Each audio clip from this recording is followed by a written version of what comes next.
किसी कतरे का नाम नहीं, एक समंदर का नाम है। चंद्रशेखर आजाद किसी डूबते हुए चांद का नाम नहीं, उगते हुए सूरज का नाम है। चंद्रशेखर आजाद किसी जुल्म का नाम नहीं, एक मरहम का नाम है।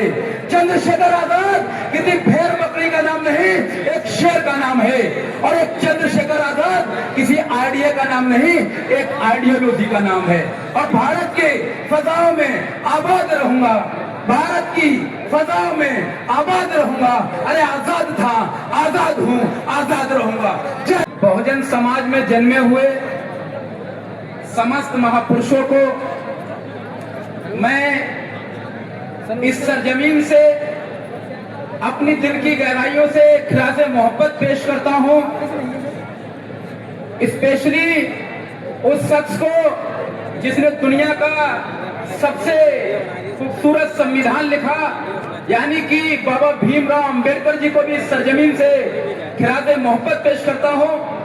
और आज के इस ओकेजन पर स्पेशली उस शख्स को जिसकी आज बर्थ एनिवर्सरी है, जिसे दुनिया महान सम्राट अशोक मौर्य जी के नाम से जानती है, उन्हें भी खिराज मोहब्बत पेश करता हूं। मंच पे आसीन इस प्रदेश के प्रदेश अध्यक्ष जी और सभी सम्मानित नेतागण, today we have all gathered to celebrate the birth anniversary of the great empire Ashoka. On this birth anniversary of this great warrior, that take the message with you from this place and convey this message to every single household of the Bahujan society.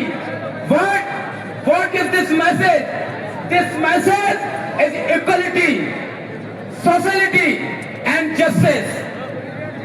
क्योंकि जिस शख्स के लिए आज हम सब लोग यहाँ पर इकट्ठे हुए हैं, उस शख्स को रोकने के लिए सिर्फ सत्ता पक्ष के लोग ही नहीं लगे हुए हैं, विपक्ष के लोग भी लगे हुए हैं।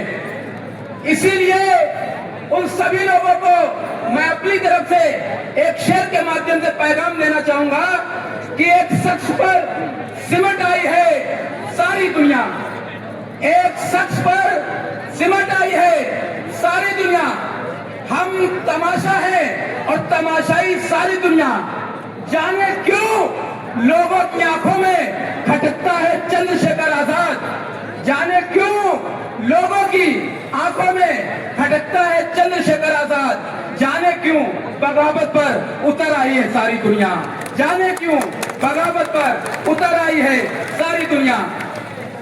दोस्तों, ये लड़ाई किसी को विधायक और एमपी बनाने की नहीं है, सिर्फ ये लड़ाई किसी को नेता और अभिनेता बनाने की नहीं है। ये लड़ाई किसी को मंत्री और प्रधानमंत्री बनाने की नहीं है। ये हमें समझना पड़ेगा कि ये लड़ाई जुल्म जास्ती को मिटाने की लड़ाई है। ये लड़ाई उन बहन बेटियों की इज्जत को बचाने की लड़ाई है कि जब वो रोडों पर निकलती हैं तो उनके दुपट्टों के साथ खिलवाड़ किया जाता है। ये लड़ाई उन मुस्लिम माँ बहनों को इंसाफ दिलाने की लड़ाई है जिनके बच्चों को मोबिलिटी के नाम पर रोड पर मार दिया जाता है। ये उन्हें इंसाफ दिलाने की लड़ाई है। ये लड़ाई उन दलित भाइयों को इंसाफ दिलाने की है जिन्हें कभी घोड़ी चढ़ने के नाम पर, कभी मूछें रखने के नाम पर, कभी पुलिस चढ़ाने के नाम पर उन्हें हाथ काट दिए जाते हैं, उन्हें रोडों पर मारा जाता है खींच के। ऐसे भाइयों को इंसाफ दिलाने की लड़ाई है। देख सकते ये लड़ाई सही मानों में बहुजन महापुरुषों पर विचारधारा को बचाने की लड़ाई है। ये लड़ाई इस देश के संविधान को बचाने की लड़ाई है। और अगर मैं आगे बढ़कर के कहूँ तो ये लड़ाई इस देश की अस्मिता को बचाने की है जिसके लिए हमारे पुरखों ने अपने खून को बहाया हुआ है। और कौन इस लड़ाई को बचाने के लिए सबसे ज्यादा सीना तान करके आज हमारे सामने साथ खड़ा हुआ है, उस लीडर का नाम है चंद्रशेखर आजाद। इसीलिए मैं कहता हूं कि चंद्रशेखर आजाद किसी कतरे का नाम नहीं, एक समंदर का नाम है। चंद्रशेखर आजाद किसी डूबते हुए चांद का नाम नहीं, उगते हुए सूरज का नाम है। चंद्रशेखर आजाद किसी जुल्म का नाम नहीं, एक मरहम का नाम है। चंद्रशेखर आजाद किसी भेड़ बकरी का नाम नहीं, एक शेर का नाम है। और एक चंद्रशेखर आजाद किसी आइडिया का नाम नहीं, एक आइडियोलॉजी का नाम है। और कौन सी आइडियोलॉजी? जिसे दुनिया अम्बेडकरवाद के नाम से कहती है। और इस आइडियोलॉजी के लिए किसी ने कहा था कि सब में खड़े हो गए महमूद बायाज, अरे ना कोई बंदा रहा ना कोई बंदा नवाज, चाहे ना नीच हो ना ऊंच हो ना छुआछूत हो ना कोई धर्मवाद हो, इसी का नाम है अम्बेडकरवाद और इसी का नाम है चंद्रशेखर आजाद की विचारधारा। तो आइए हम सब लोग एक ऐसे सूरज की रोशनी के नीचे खड़े हो जाए जो आने वाले समय के अंदर जिस सूरज की रोशनी हम बहुजनों के घरों को रोशन करने का काम करेगी। इन्हीं शब्दों के साथ मैं अपनी बात एक क्रांतिकारी के लाइनों के साथ में खत्म करूंगा, जिन्हें बहुत साल पहले लिखा हुआ था कि भारत के फजाओं में आबाद रहूंगा, भारत की फजाओं में आबाद रहूंगा। अरे आजाद था, आजाद हूं, आजाद रहूंगा।